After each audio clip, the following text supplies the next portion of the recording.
순덕은 숨을 죽이고 거실 모퉁이에 숨어 있었다. 며느리 소영이가 베란다에서 통화하는 소리가 선명하게 들려왔다. 여보, 어머니가 아직도 재산 이야기만 나오면 피하려고 해. 이러다가 언제까지 기다려야 하는 거야? 민호의 목소리도 스피커폰으로 새어나왔다.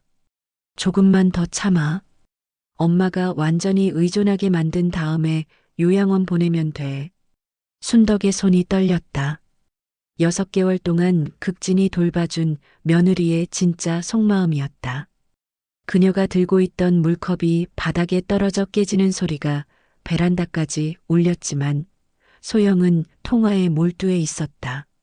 안녕하세요, 기린 기사입니다. 청취자분들 어디 살고 계신지 댓글 달아주시고 구독과 좋아요 부탁드립니다.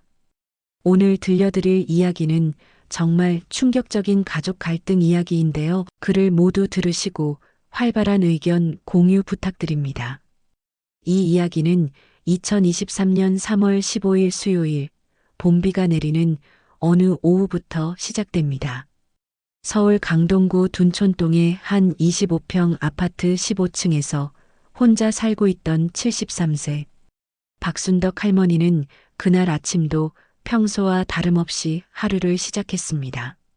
창밖으로 보이는 한강이 아련한 봄 안개에 쌓여 있었고 멀리 남산타워가 구름 사이로 희미하게 보였어요. 순덕은 30년 동안 초등학교에서 아이들을 가르쳤던 베테랑 교사였습니다. 은퇴한 지 벌써 8년이 되었지만 여전히 규칙적인 생활을 고집했어요. 매일 오전 6시에 알람 없이도 정확히 일어나서 15분간 라디오 체조를 하고 간단한 스트레칭으로 몸을 풀었습니다. 그 다음엔 작은 베란다에서 키우는 화초들에게 물을 주고 7시 정각에 아침 식사를 시작했어요.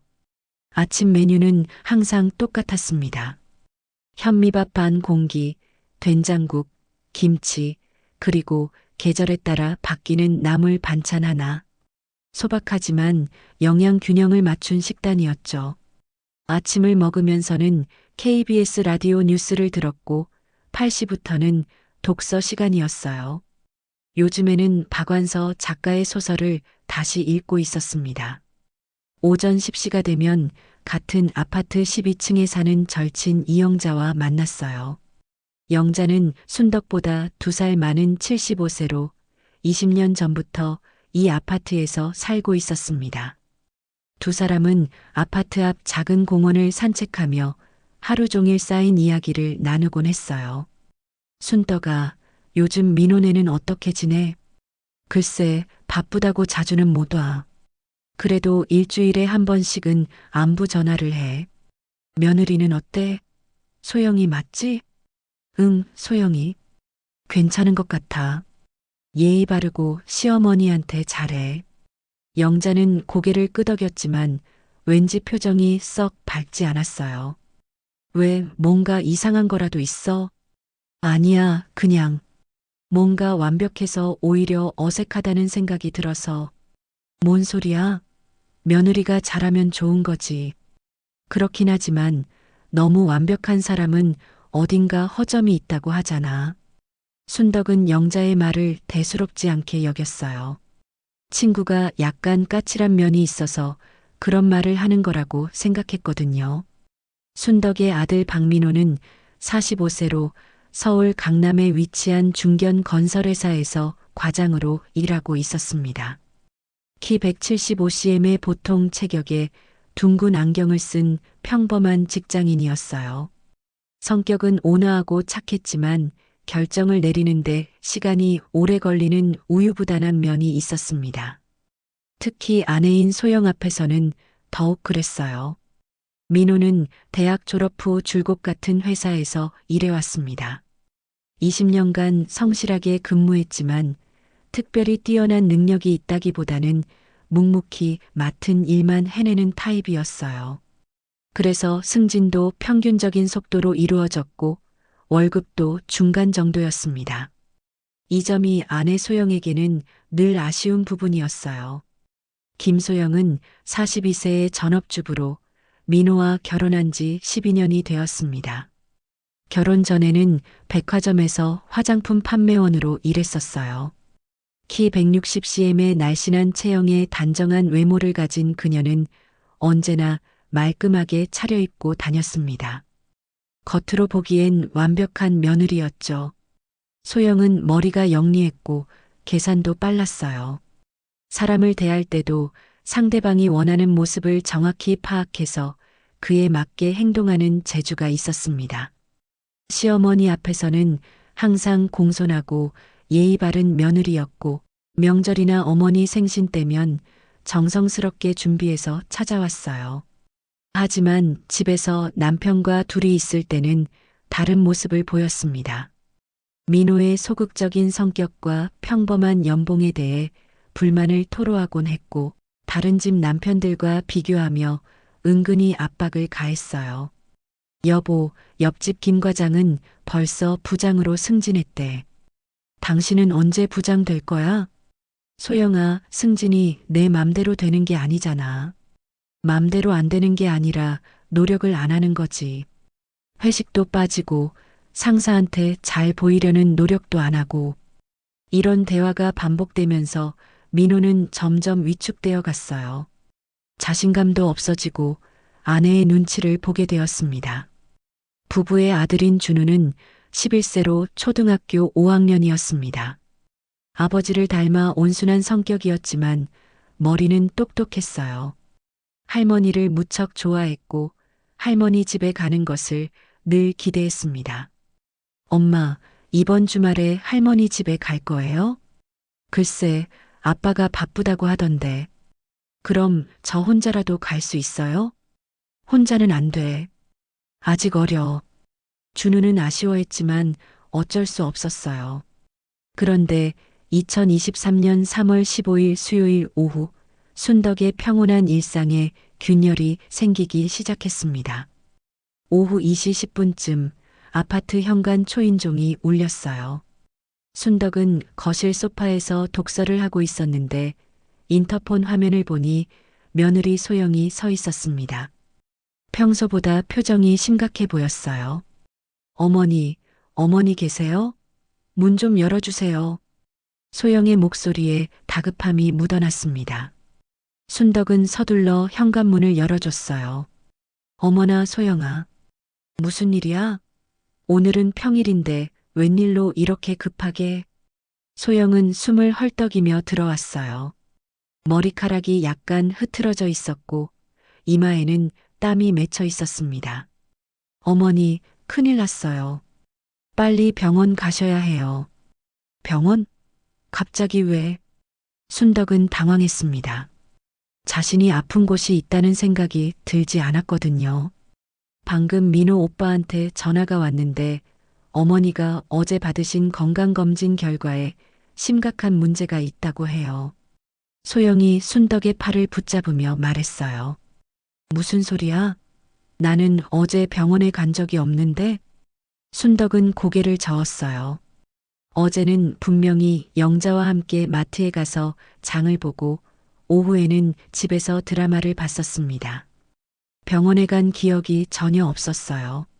어머니, 기억이 안 나세요? 어제 오후에 최 원장님이 전화하셔서 정기검진 받으러 오라고 하셔서 다녀오셨잖아요. 소영이 순덕의 손을 잡으며 간절하게 말했어요. 소영아, 나는 정말 병원에 간 기억이 없어. 혹시 내가 잘못 들은 거 아니야? 어머니, 그러시면 안 되세요. 최 원장님이 직접 민호 오빠한테 전화하셔서 어머니 췌장에 그림자가 보인다고 하셨어요. 암일 가능성도 있다고 하시면서 빨리 와서 정밀 검사 받으라고 하셨어요. 순덕은 온몸에 소름이 돋았어요. 췌장암이라니 그것도 자신이 기억하지 못하는 검사에서 발견되었다니 도무지 이해할 수 없었습니다. 정말 기억이 안 나는구나. 어머니, 요즘 깜빡깜빡 하시는 일이 많아지셨나 봐요. 소영이 걱정스러운 표정으로 말했어요. 그런 일은 없었는데.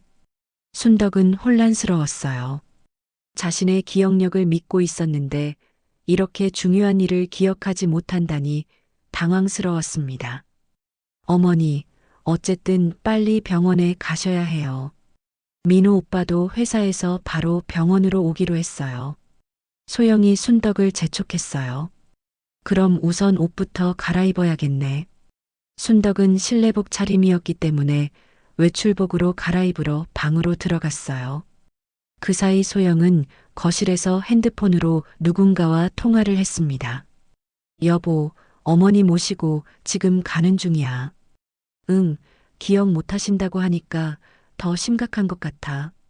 순덕은 방에서 이 소리를 들었지만 딸에게 하는 말인 줄 알았어요. 20분 후 두 사람은 택시를 타고 강동 성심병원으로 향했습니다. 택시 안에서 소영은 계속 순덕을 달랬어요. 어머니, 너무 걱정하지 마세요. 요즘 의학기술이 발달해서 초기에 발견하면 충분히 치료할 수 있어요. 고마워, 소영아. 내가 이렇게 챙겨줘서. 순덕은 며느리의 손을 꼭 잡았어요. 이런 상황에서도 자신을 걱정해주는 며느리가 고마웠습니다. 병원에 도착했을 때는 오후 3시였어요. 민호는 이미 와서 접수처 앞에서 초조하게 기다리고 있었습니다. 평소보다 얼굴이 창백해 보였어요. 엄마 오셨어요? 정말 걱정 많이 했어요. 민호가 어머니를 맞으며 말했어요. 민호야, 엄마는 정말 어제 병원에 온 기억이 없는데 정말 검사를 받은 거야? 엄마, 요즘 기억력이 많이 떨어지셨나 봐요. 어제 최 원장님이 직접 전화해서 부르셨잖아요. 민호는 어머니의 어깨를 두드리며 말했어요. 그런데 검사 결과가 어떻다는 거야? 췌장 부위에 이상 소견이 있다고 하셨어요. 정밀 검사를 받아봐야 정확히 알 수 있다고. 순덕은 다리에 힘이 빠지는 것을 느꼈어요.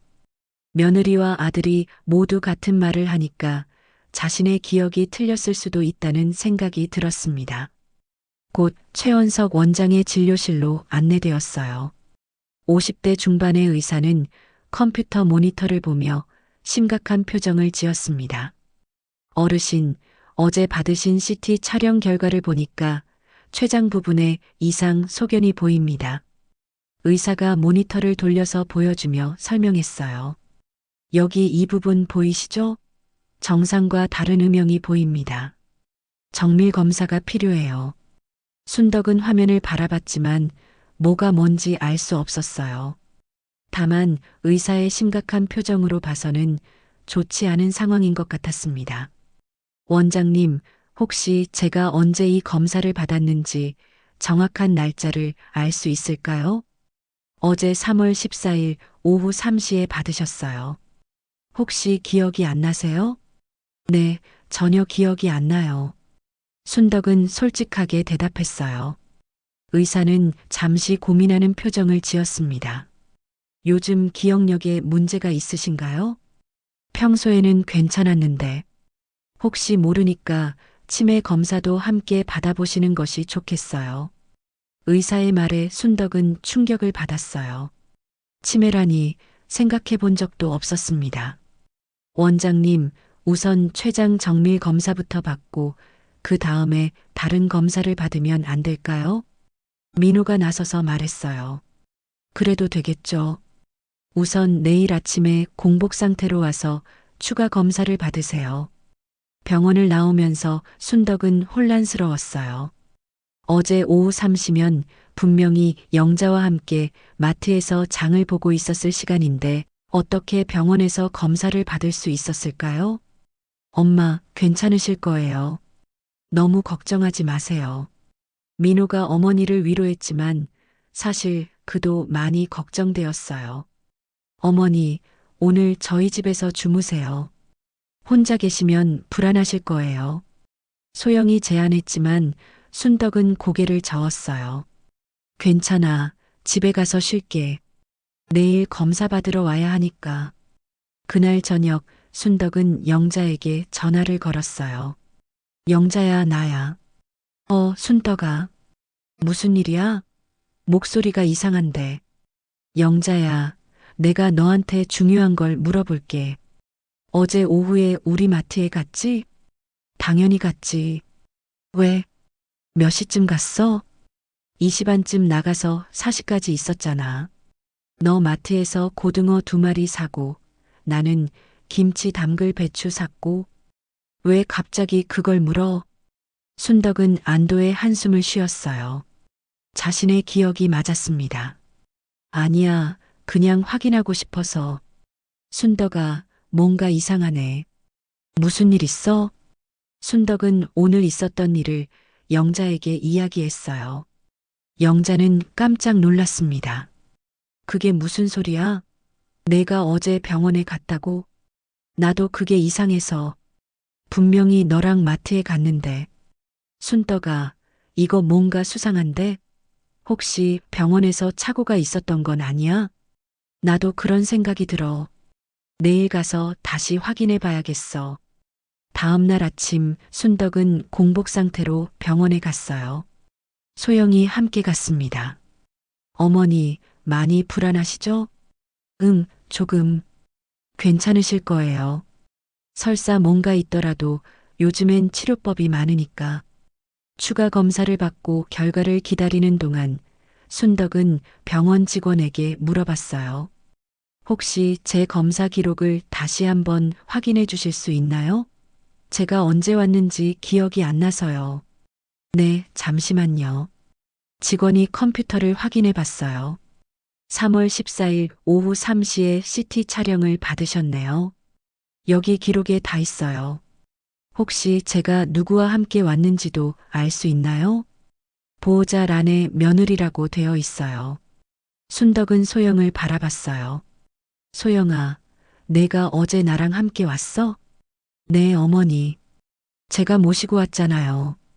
정말 기억이 안 나세요? 소영의 표정이 걱정스러워 보였어요. 순덕은 더욱 혼란스러웠어요. 병원 기록에는 분명히 어제 검사를 받았다고 되어 있는데 자신의 기억으로는 마트에 갔던 것이 확실했습니다. 검사 결과가 나왔어요. 다행히 암은 아니었지만 췌장염이라는 진단을 받았습니다. 다행히 악성은 아니지만 만성 췌장염입니다. 꾸준히 치료받으시면 괜찮아집니다. 의사의 말에 순덕은 안도했어요. 약물 치료를 받으시고 정기적으로 검진 받으시면 됩니다. 그리고 식이요법도 중요해요. 병원에서 처방받은 약을 가지고 집으로 돌아온 순덕은 여전히 어제 일에 대한 의문이 풀리지 않았어요. 그날부터 순덕의 일상이 조금씩 변하기 시작했습니다. 소영이 자주 안부 전화를 하고 주말마다 찾아와서 어머니 상태를 살폈어요. 어머니, 약은 제때 드시고 계세요? 응, 먹고 있어. 혹시 또 기억 안 나는 일은 없으셨어요? 아직은 괜찮은 것 같아. 일주일이 지난 어느 날 소영이 진지한 표정으로 말했어요. 어머니, 제가 며칠 동안 고민해 봤는데 혼자 계시면 위험할 것 같아요. 무슨 소리야? 최근에 기억력 문제도 있으시고 몸도 아프시잖아요. 저희가 잠시 이사 와서 모셔드리면 어떨까요? 순덕은 난감했어요. 소영아, 그럴 필요 없어. 나는 혼자서도 잘 지낼 수 있어. 어머니, 만약에 무슨 일이 생기면 어떡해요? 저희가 옆에 있어야 안심이에요. 그날 저녁 민호도 찾아와서 같은 이야기를 했어요. 엄마, 소영이 말이 맞아요. 엄마 혼자 계시기엔 불안해요. 민호야, 엄마가 아직 그렇게 노망난 것도 아니고. 엄마, 그런 게 아니라 만약을 대비해서요. 준우도 할머니랑 같이 있으면 좋아할 거예요. 결국 며칠 후 민호 가족이 순덕의 집으로 이사를 왔어요. 25평 아파트에 4명이 살기엔 조금 좁았지만 어쩔 수 없었습니다. 처음 며칠간은 괜찮았어요. 소영이 정성스럽게 간병을 해줬고 준우도 할머니와 함께 있어서 좋아했습니다. 할머니, 오늘 학교에서 재미있는 일이 있었어요. 그래, 무슨 일인데? 체육 시간에 축구를 했는데 제가 골을 넣었어요. 우리 준우가 대단하네. 하지만 시간이 지나면서 미묘한 변화들이 생기기 시작했어요. 가장 먼저 눈에 띈 것은 약의 양이었습니다. 어머니, 오늘부터 약이 좀 바뀌었어요. 소영이 가져온 약은 이전보다 훨씬 많았어요. 이렇게 많이 먹어야 해? 병원에서 추가로 처방해 주신 거예요. 혈압약이랑 소화제, 영양제도 있어요.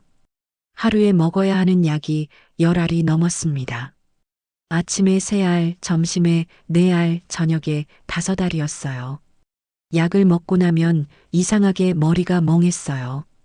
집중력이 떨어지고 기억력도 예전만 못했습니다. 어머니, 어제 영자 이모가 전화하셨는데 기억하세요? 영자가 전화했어?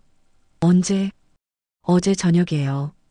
어머니랑 10분 정도 통화했는데 기억 안 나세요? 순덕은 고개를 저었어요. 전혀 기억이 나지 않았습니다. 어머니, 요즘 깜빡하시는 일이 자주 있으시네요. 소영의 말에 순덕은 불안해졌어요. 정말 치매가 오는 건 아닐까 하는 두려움이 들었습니다. 한 달이 지나자 순덕의 일상은 완전히 소영의 통제하에 들어갔습니다. 어머니, 약 드실 시간이에요. 소영이 시간에 맞춰 약을 가져다 줬어요. 어머니, 오늘 뭐 드시고 싶으세요? 소영이 친절하게 물었지만 순덕은 별로 식욕이 없었어요. 약을 먹고 나면 항상 속이 메스꺼웠습니다. 그냥 간단하게 죽이나 해주면 돼. 어머니, 죽만 드시면 영양이 부족해요. 반찬도 좀 드셔야죠. 소영은 정성스럽게 식사를 준비해줬지만 순덕은 몇 숟가락 먹고 나면 더 이상 먹을 수가 없었어요. 어머니, 이렇게 적게 드시면 몸이 더 약해져요. 소영아, 나는 이 정도로도 충분해. 그런데 이상한 일이 계속 일어났어요. 순덕이 분명히 기억하고 있는 일들을 소영은 다르게 이야기했습니다. 어머니, 어제 저녁에 민호가 와서 어머니랑 한참 이야기했는데 기억하세요? 민호가 어제 왔어? 네, 6시쯤 와서 8시까지 있었는데요. 어머니랑 옛날 이야기도 하고 순덕은 전혀 기억이 나지 않았어요.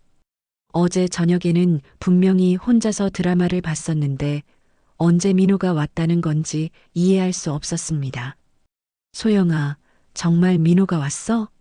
네, 어머니. 어머니가 반가워하시면서 손도 잡아주셨잖아요.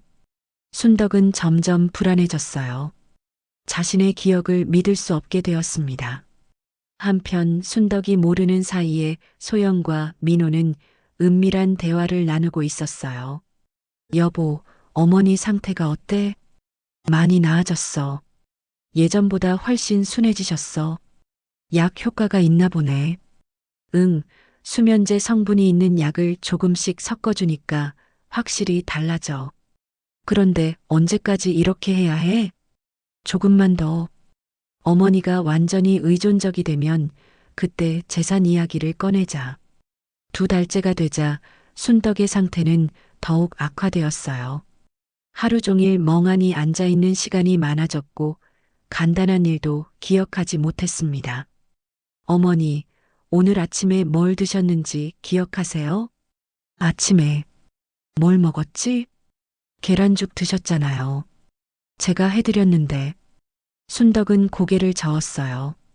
전혀 기억이 나지 않았습니다. 소영은 이런 상황을 이용해서 주변 사람들에게 순덕의 상태가 심각하다고 알렸어요. 영자 이모, 어머니가 요즘 많이 안 좋으세요.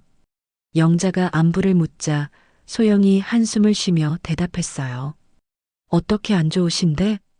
치매 증상이 나타나고 있어요. 방금 전 일도 기억 못 하시고 저를 못 알아볼 때도 있어요. 정말? 순덕이가? 네, 병원에서도 치매 검사를 받아보라고 하셨어요. 영자는 충격을 받았어요. 얼마 전까지만 해도 멀쩡했던 친구가 갑자기 치매라니 믿기 어려웠습니다. 그럼 내가 문병을 가야겠네.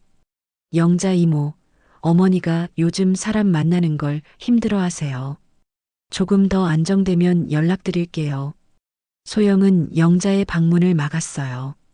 순덕이 친구를 만나면 자신들의 계획이 들통날 수 있었거든요. 3달째가 되자 소영은 본격적으로 재산 이야기를 꺼내기 시작했어요. 어머니, 혹시 재산 정리에 대해 생각해 보신 적 있으세요? 어느 날 저녁 가족이 함께 드라마를 보고 있을 때 소영이 조심스럽게 말을 꺼냈어요. 재산 정리? 순덕은 멍한 표정으로 되물었어요. 약 때문에 정신이 흐릿했습니다. 네, 어머니 연세도 있으시고 요즘 기억력도 혹시 모를 상황에 대비해서 미리 정리해 두시는 게 어떨까요? 민호도 거들었어요. 엄마, 소영이 말이 맞아요. 엄마 상태를 보니까 걱정이 돼요. 상태가 뭐가 어떻다는 거야? 순덕이 화를 내려고 했지만 목소리에 힘이 없었어요. 어머니, 요즘 깜빡하시는 일이 너무 많아요. 어제 일도 기억 못 하시고 내가 그렇게 심하지 않아. 어머니, 오늘 아침에도 저를 며느리가 아니라 간병인이라고 하셨잖아요. 소영이 눈물을 글썽이며 말했어요.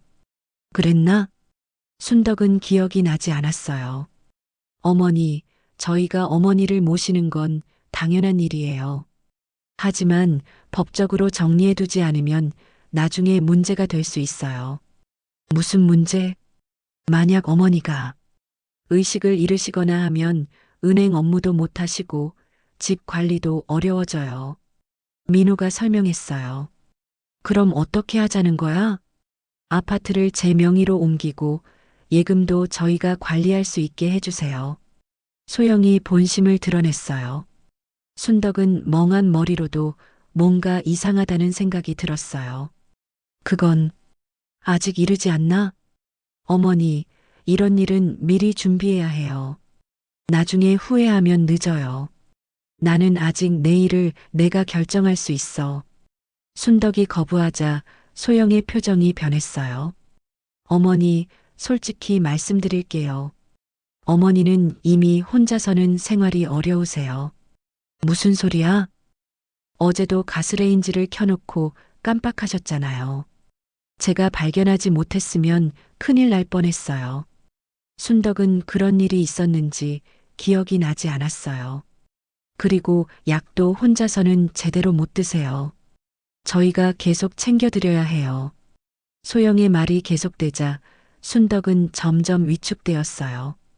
어머니, 저희가 어머니를 나쁘게 하려는 게 아니에요. 어머니를 보호하려는 거예요. 그래도 어머니, 제발 저희를 믿어주세요. 그날 밤부터 집안 분위기가 미묘하게 변했어요. 소영의 태도에서 실망감이 묻어났고 민호도 어머니를 대하는 방식이 달라졌습니다. 준우야, 할머니한테 와서 안아보자. 할머니, 저 숙제해야 해요. 손자까지 자신을 피하는 것 같아서 순덕은 마음이 아팠어요. 사실 소영은 준우에게도 할머니에 대한 이야기를 했었어요. 준우야, 할머니가 요즘 많이 아프셔. 그래서 가끔 이상한 말씀을 하실 수도 있어. 할머니가 아프세요? 응, 머리가 아프셔서 기억을 잘 못하세요. 그러니까 할머니랑 너무 오래 있으면 안 돼. 왜요? 할머니가 피곤해 하셔. 준우는 어린 마음에 할머니를 피곤하게 하면 안 된다고 생각해서 거리를 두기 시작했어요. 한편 소영은 민호와 둘이 있을 때마다 불만을 토로했습니다. 여보, 어머니가 우리를 믿지 못하시는 것 같아요. 소영아, 엄마 입장에서는 당연한 것 같기도 하고, 당연한 게 아니에요. 우리가 이렇게 정성껏 모시는데 왜 우리를 의심하세요? 소영의 목소리가 점점 커졌어요. 그리고 여보, 솔직히 말해서 우리가 언제까지 이렇게 살아야 해요? 우리도 우리 인생이 있잖아요. 소영아, 그래도 엄마인데, 엄마라고 해서 우리 인생을 포기해야 해요?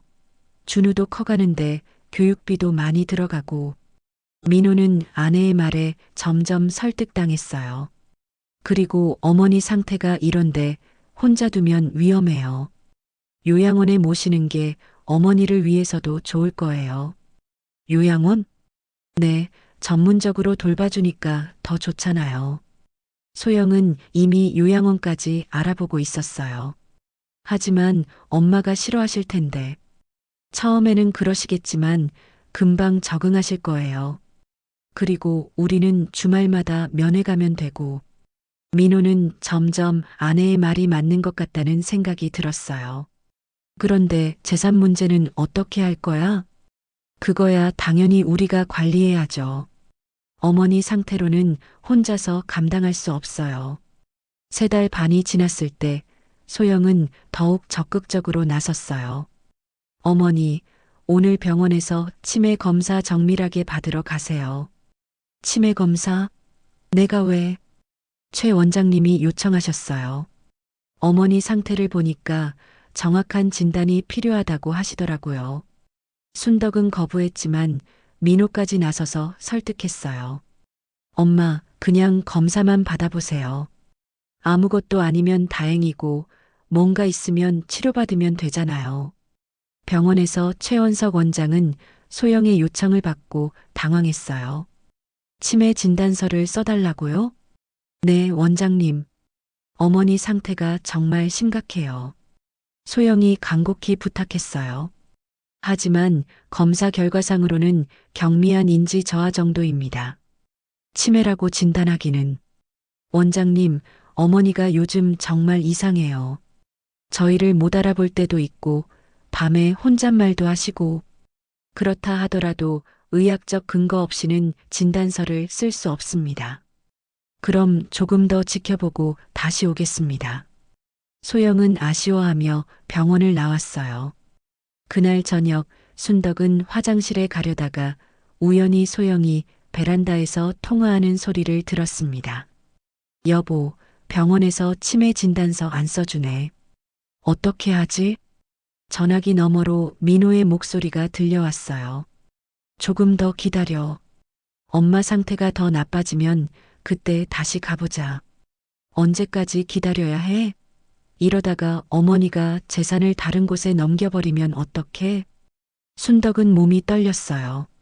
며느리와 아들이 자신의 재산을 노리고 있었던 거였습니다. 어머니가 다른 곳에 줄 리는 없을 거야. 우리 말고 누구한테 주겠어? 그래도 불안해. 빨리 정리하고 싶어. 그리고 소영아, 엄마한테 주는 약 양을 좀 더 늘려봐. 수면제 성분이 있는 걸로. 그럼 더 멍해지겠네? 그게 목적이야. 완전히 의존적으로 만들어야 우리 말을 들어. 순덕은 충격에 휘청거렸어요. 지난 3달 동안 자신이 먹었던 약들, 점점 흐릿해지는 기억, 모든 것이 계획된 일이었던 거였습니다. 그리고 이제 슬슬 요양원 이야기도 꺼내봐. 어머니가 혼자 계시기 어렵다고 하면서. 알겠어. 내일부터 시작해볼게. 순덕은 벽에 기대서서 눈물을 흘렸어요. 그동안 자신을 돌봐준다고 생각했던 며느리와 아들이 사실은 자신을 이용하고 있었던 거였습니다. 그날 밤 순덕은 잠을 이룰 수 없었어요. 분노와 배신감, 그리고 무엇보다 자신이 바보였다는 생각에 괴로워했습니다. 다음 날부터 순덕은 조심스럽게 연기를 시작했어요. 소영이 주는 약을 받아서 먹는 척했지만 실제로는 혀 밑에 숨겨두었다가 나중에 화장실에서 뱉어냈습니다. 어머니, 오늘 기분이 어떠세요? 좀 머리가 아프고 멍해. 그러시면 약을 더 드셔야겠어요. 소영이 추가로 약을 가져왔지만 순덕은 받아두었다가 나중에 버렸어요. 며칠이 지나자 머리가 맑아지기 시작했어요. 그동안 얼마나 많은 수면제와 신경안정제를 먹었는지 깨달았습니다. 순덕은 조심스럽게 증거를 모으기 시작했어요.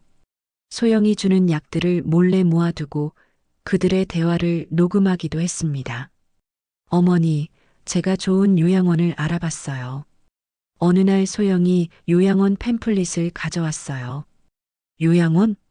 네, 어머니 혼자 계시기 어려우니까 전문적으로 돌봐주는 곳이 좋을 것 같아서요. 나는 여기서 살고 싶어. 어머니, 여기서는 제대로 돌봄을 받기 어려워요. 요양원에서는 간호사들이 24시간 돌봐주고 같은 또래분들도 많이 계셔서 외롭지 않으실 거예요.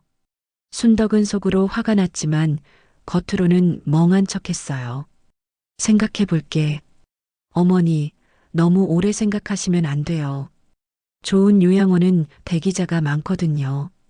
그날 저녁 민호도 요양원 이야기를 꺼냈어요. 엄마, 소영이가 요양원 이야기했죠? 저도 그게 좋을 것 같아요. 민호야, 너도 엄마를 요양원에 보내고 싶어? 엄마, 그런 게 아니라 엄마를 위해서예요. 여기서는 혼자 계실 때가 많으니까 위험하잖아요. 내가 그렇게 위험한 상태야? 엄마, 솔직히 말씀드리면 요즘 많이 이상하세요. 기억도 안 나시고 가끔 이상한 행동도 하시고. 순덕은 이제 그들의 본심을 확실히 알았어요. 그럼 내 재산은 어떻게 되는 거야? 소영과 민호가 서로 눈빛을 주고받았어요. 어머니, 그런 건 저희가 대신 관리해 드릴게요. 소영이 대답했어요. 너희가 관리한다고? 네, 어머니 상태로는 혼자 관리하시기 어려우니까요. 내 돈을 너희가 써도 된다는 거야? 어머니, 어머니를 위해서 쓰는 거죠. 요양원비도 내야 하고 병원비도 있고. 순덕은 더 이상 참을 수 없었어요. 소영아, 민호야, 내가 너희들한테 물어볼 게 있어. 네, 어머니. 지난 3개월 동안 나한테 먹인 약들이 뭐야? 두 사람의 표정이 굳었어요. 어머니, 무슨 말씀이세요? 병원에서 처방받은 약이 아니라 너희들이 임의로 추가한 약들 말이야. 어머니, 저희가 왜 그런 일을 아직도 모르는 척 할 거야? 순덕이 서랍에서 모아둔 약들을 꺼내 보였어요. 이 약들을 약국에서 성분 분석해 봤어. 대부분이 수면제와 신경안정제더라. 소영이 당황했어요. 어머니, 그건. 그리고 이것도 들어봐. 순덕이 핸드폰을 꺼내서 녹음된 내용을 재생했어요. 엄마한테 주는 약 양을 늘려봐. 수면제 성분이 있는 걸로. 민호의 목소리가 선명하게 들렸어요. 완전히 의존적으로 만들어야 우리 말을 들어. 소영이 얼굴이 창백해졌어요. 어머니, 저희가 그런 게 아니라고? 그럼 3개월 동안 나를 바보로 만든 건 뭐야? 순덕의 목소리가 점점 커졌어요. 어머니, 저희가 정말로 뭐? 내 재산을 노리고 계획적으로 나를 속인 거 아니야? 민호가 떨리는 목소리로 말했어요. 엄마, 우리가 엄마를 속이려던 게 아니라. 그럼 뭐야? 나를 돕기 위해서? 수면제 먹여서 정신 흐리게 만드는 게 도움이야? 엄마, 민호야, 너는 내 아들이지만 이번 일만큼은 용서할 수 없어. 순덕이 일어서며 말했어요. 너희들 당장 짐 싸서 나가라. 어머니, 소영이 울며 매달렸어요. 어머니, 저희가 잘못했어요. 용서해 주세요. 용서? 3개월 동안 나를 바보로 만들어 놓고 용서하라고? 순덕의 분노가 폭발했어요. 내가 너희들 때문에 얼마나 괴로웠는지 알아? 내가 정말 치매에 걸린 줄 알고 얼마나 무서웠는지 알아? 어머니, 정말 죄송해요. 다시는 그런 일 없을게요. 다시는? 이미 늦었어. 너희들이 나를 어떻게 생각하는지 다 봤어. 소영이 바닥에 무릎을 꿇었어요. 어머니, 제발 한 번만 용서해 주세요. 소영아, 너는 처음부터 내 재산이 목적이었지? 나를 진짜 시어머니로 생각한 적이 한 번이라도 있어?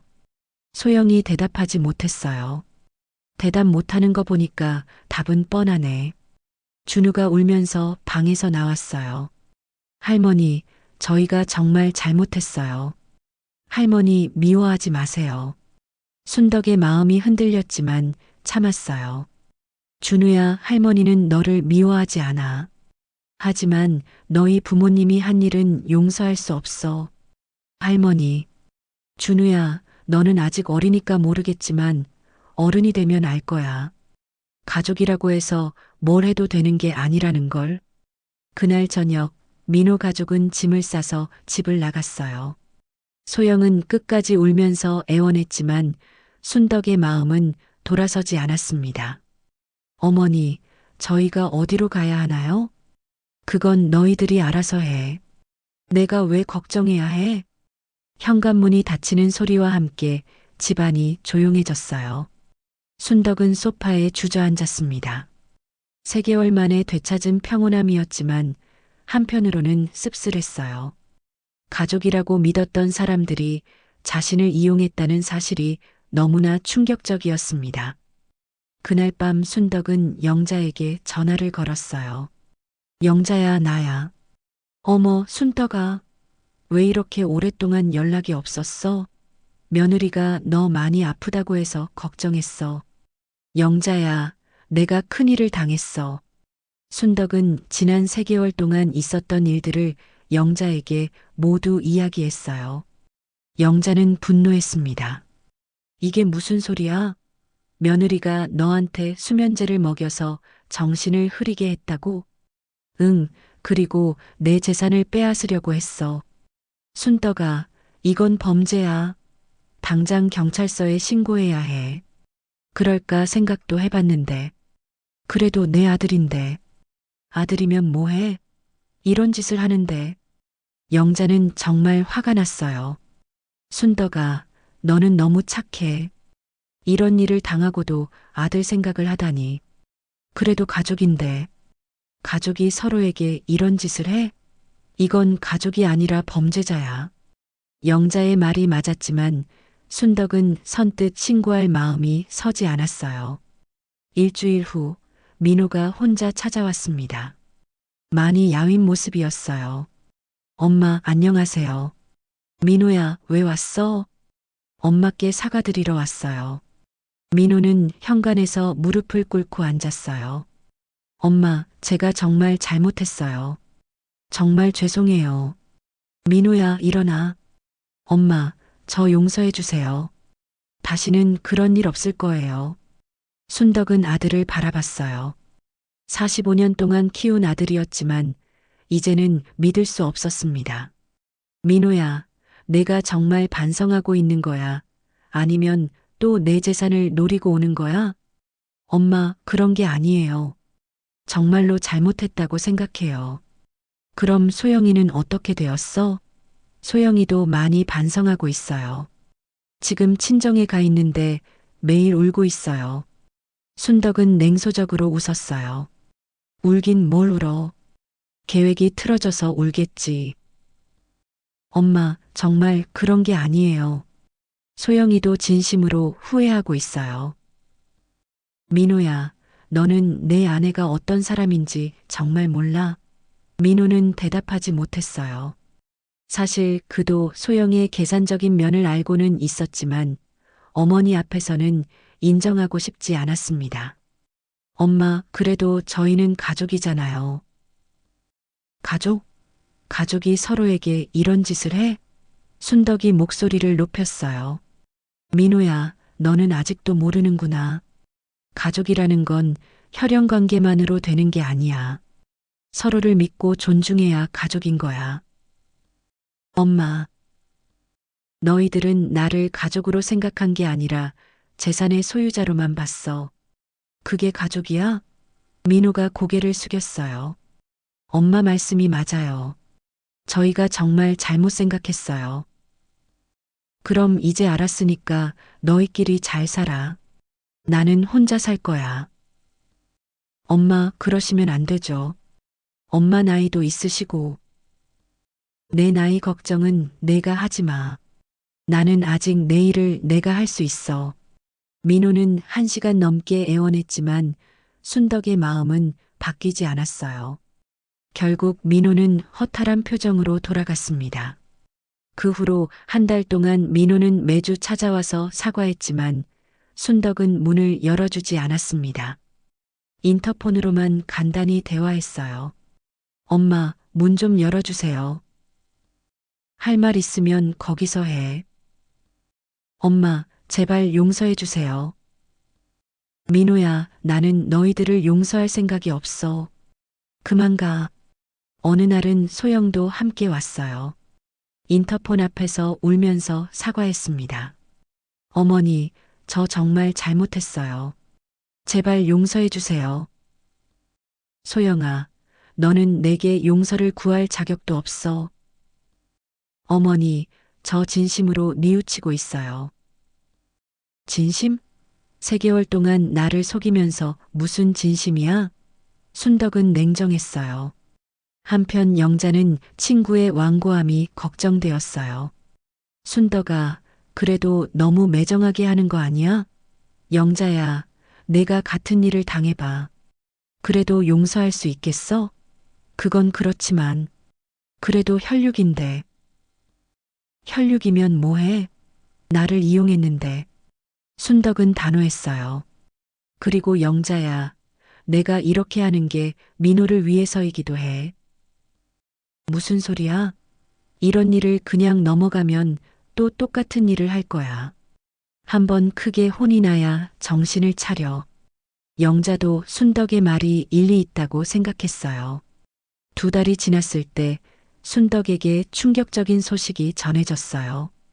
순덕 씨, 큰일 났어요. 아파트 관리소장 정태수가 급하게 찾아왔습니다. 무슨 일이에요? 민호 씨가 교통사고를 당했어요. 지금 병원에 계세요. 순덕은 몸이 굳었어요. 많이 다쳤나요? 다리 골절이라고 들었어요. 수술해야 한다고. 순덕은 즉시 외투를 입고 병원으로 향했어요. 아무리 화가 나도 아들은 아들이었습니다. 강동성심병원 응급실에 도착하니 소영이 의자에 앉아 울고 있었고 준우는 불안한 표정으로 어머니 옆에 서 있었어요. 소영아. 소영이 순덕을 보고 깜짝 놀랐어요. 어머니, 오셨어요? 민호는 어떻게 됐어? 지금 수술실에 있어요. 다리 골절이 심해서. 순덕은 준우를 안아줬어요. 준우야, 아빠는 괜찮을 거야. 할머니, 아빠가 많이 아파요? 괜찮아. 의사 선생님이 잘 고쳐주실 거야. 3시간 후 수술이 끝나고 의사가 나왔어요. 수술은 성공했습니다. 하지만 회복하는데 최소 2개월은 걸릴 것 같습니다. 감사합니다, 선생님. 순덕이 의사에게 깊게 인사했어요. 그런데 환자분이 과로와 스트레스가 심한 상태였어요. 몸 관리를 잘 하셔야겠어요. 의사의 말에 순덕은 가슴이 아팠어요. 아들이 그동안 얼마나 힘들었을지 짐작이 갔습니다. 병실에 누워있는 민호를 본 순덕은 더욱 마음이 아팠어요. 얼굴이 많이 야위어 있었고 다크서클이 짙게 깔려 있었습니다. 엄마 오셨어요? 민호가 약한 목소리로 말했어요. 바보야, 어떻게 사고가 났어? 과로해서 졸음운전을 한 것 같아요. 요즘 야근을 많이 했거든요. 순덕은 민호의 손을 잡았어요. 아들의 손이 많이 거칠어져 있었습니다. 왜 야근을 그렇게 많이 해? 생활이 어려워서. 월세도 내야 하고 준우 학원비도. 순덕은 가슴이 찡했어요. 자신 때문에 아들 가족이 경제적으로 어려워진 거였습니다. 엄마, 정말 죄송해요. 정말 죄송해요. 민호의 눈에 눈물이 났어요. 이제 그런 말 하지 마. 그날부터 순덕은 매일 병원에 다녔어요. 소영과 어색하긴 했지만 아들을 돌보는 일에는 함께 했습니다. 어머니, 제가 할게요. 괜찮아, 내가 하마. 순덕이 민호에게 죽을 먹여주자 소영이 조심스럽게 말했어요. 어머니, 정말 감사해요. 당연한 일이야. 며칠 후 소영이 순덕에게 진심으로 사과했어요. 어머니, 저 정말 잘못했어요. 병원 복도에서 소영이 순덕에게 무릎을 꿇었습니다. 처음에는 정말 어머니를 걱정하는 마음에서 시작했어요. 어머니가 혼자 계시는 게 불안해서 소영의 목소리가 떨렸어요. 하지만 언제부턴가 욕심이 생겼어요.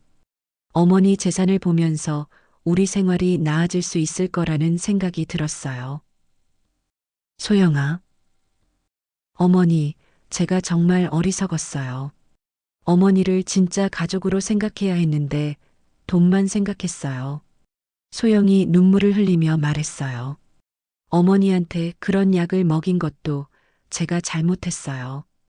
그게 얼마나 나쁜 일인지도 몰랐어요. 순덕은 소영을 바라봤어요. 이번에는 진심 같았습니다.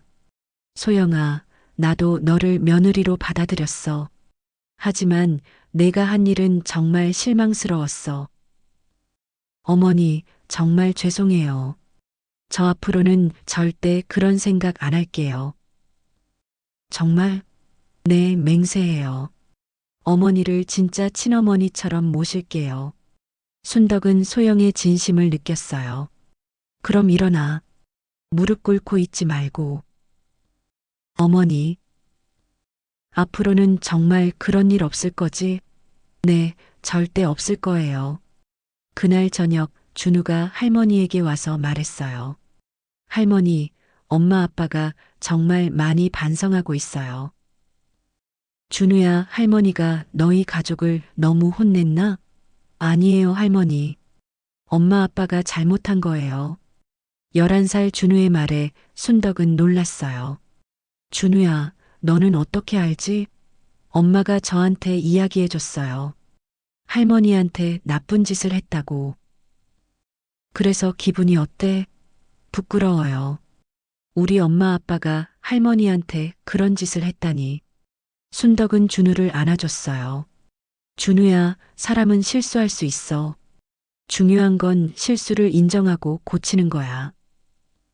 할머니, 엄마 아빠 용서해 주세요. 준우야 때문에 생각해 볼게. 민호가 태어나고 나서 순덕은 가족회의를 열었어요. 이제 우리 다시 시작하자. 순덕이 먼저 말을 꺼냈어요. 하지만 예전과는 달라야 해. 서로를 존중하고 믿는 진짜 가족이 되자. 네, 어머니. 민호와 소영이 동시에 대답했어요. 그리고 소영아, 앞으로 내 재산에 대해서는 절대 언급하지 마. 내가 알아서 할 거야. 네, 어머니. 저는 정말 그런 생각 없어요. 민호야, 너도 아내 말만 듣지 말고 내 생각을 가져. 네, 엄마. 앞으로는 제가 더 주체적으로 살겠어요. 그리고 다시는 나를 속이려고 하지 마. 한 번 더 그런 일이 있으면 그때는 정말 끝이야. 네, 어머니. 절대 그런 일 없을 거예요. 그날부터 가족 관계가 조금씩 회복되기 시작했어요. 소영은 정말로 변했습니다. 예전처럼 계산적이지 않고 진심으로 시어머니를 섬겼어요. 어머니, 오늘 뭐 드시고 싶으세요? 괜찮아. 내가 해 먹을게. 어머니, 제가 해드릴게요. 요즘 유튜브로 요리를 배우고 있거든요. 순덕은 소영의 변화를 느꼈어요. 진심으로 반성하고 있는 것 같았습니다. 소영아, 고마워. 그런데 너무 무리하지는 마. 어머니, 제가 하고 싶어서 하는 거예요. 민호도 달라졌어요. 예전처럼 아내의 눈치만 보지 않고 자신의 의견을 말하기 시작했습니다. 소영아, 엄마 일은 엄마가 결정하시게 하자. 응, 알아. 그리고 우리도 우리 힘으로 살아야 해. 엄마한테 의존하면 안 돼. 민호는 아내와 진지한 대화를 나눴어요. 몇 개월 후 순덕은 중요한 결정을 내렸어요. 민호야, 소영아, 너희들한테 할 말이 있어.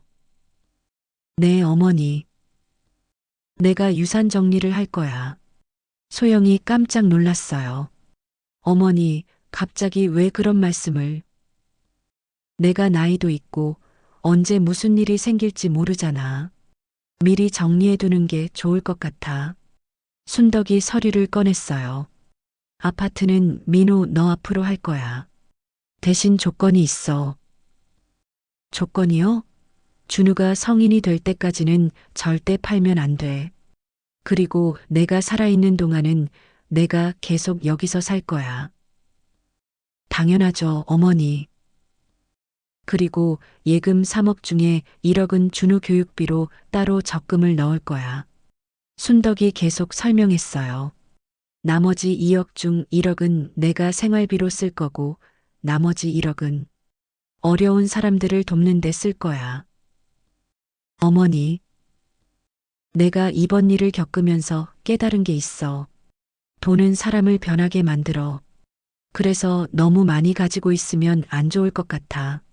민호가 고개를 숙였어요. 엄마, 정말 죄송해요. 저희 때문에 그런 생각을 하시게 해서. 이제 그런 말 하지 마. 과거 일이야. 어머니, 저희가 생활비 드릴게요.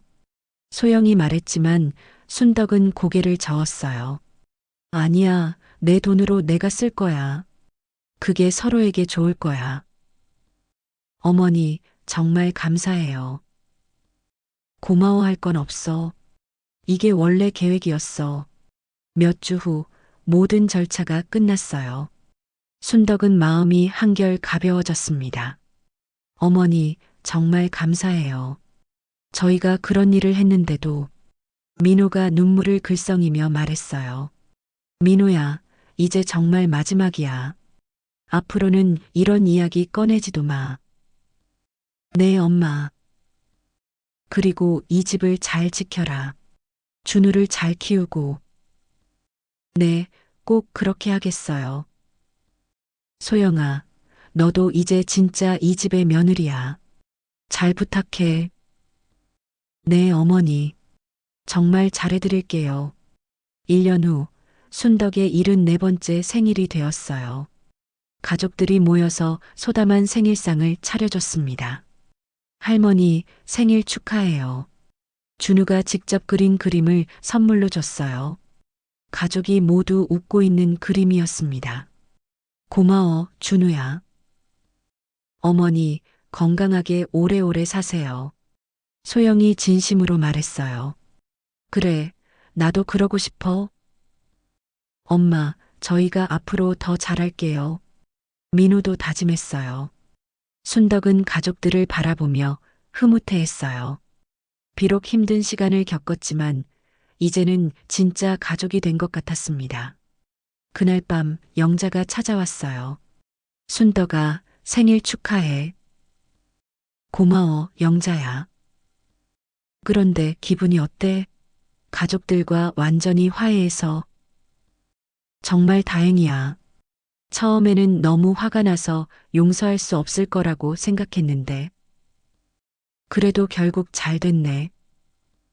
응, 사람은 변할 수 있다는 걸 깨달았어. 순덕은 고개를 끄덕였어요. 영자야, 내가 처음에 너무 화나서 지나치게 했나 싶기도 하고. 아니야, 그 정도는 해야 정신을 차리지. 너무 쉽게 용서하면 또 그런 일이 생겨. 그런가? 당연하지. 사람은 한번 크게 혼이 나야 진짜 반성하는 거야. 영자의 말이 맞았어요. 그 후로도 순덕의 가정은 평화로웠어요. 소영은 정말로 변해서 시어머니를 진심으로 섬겼고, 민호도 더 이상 아내에게만 의존하지 않고 자립적으로 살았습니다. 준우는 중학생이 되어 키가 훌쩍 컸어요.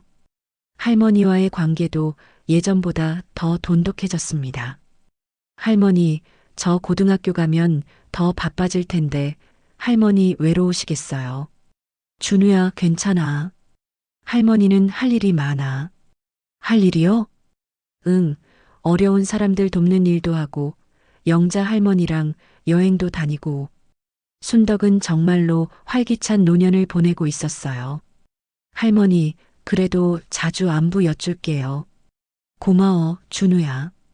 5년이 지난 어느 날 소영이 순덕에게 말했어요. 어머니, 제가 그때 정말 어리석었어요. 소영아, 이제 그런 이야기는 그만하자. 아니에요, 어머니.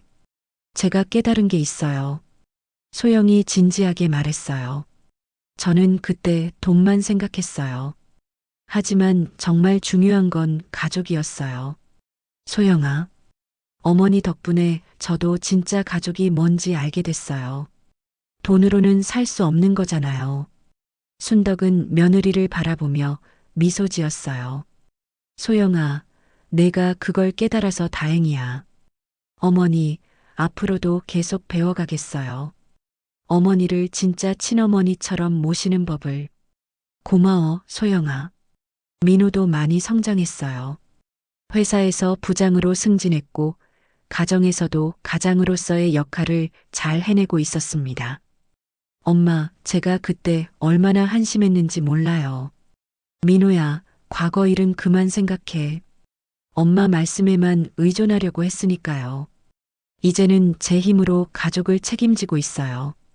그래, 그게 진짜 남자야. 순덕은 아들이 자랑스러웠어요. 어느 날 저녁, 온 가족이 함께 저녁을 먹으며 이야기를 나누고 있었습니다. 어머니, 저희가 정말 많이 배웠어요. 소영이 말했어요. 뭘 배웠는데? 진짜 가족이 뭔지, 진짜 사랑이 뭔지요. 그리고 돈이 얼마나 무서운 건지도 배웠어요. 민호가 덧붙였어요. 돈 때문에 가족을 잃을 뻔했으니까요.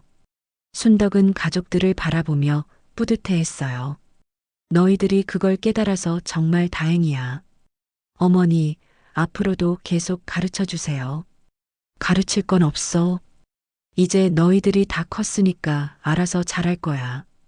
그날 밤 순덕은 창밖을 바라보며 지난 몇 년을 되돌아봤어요.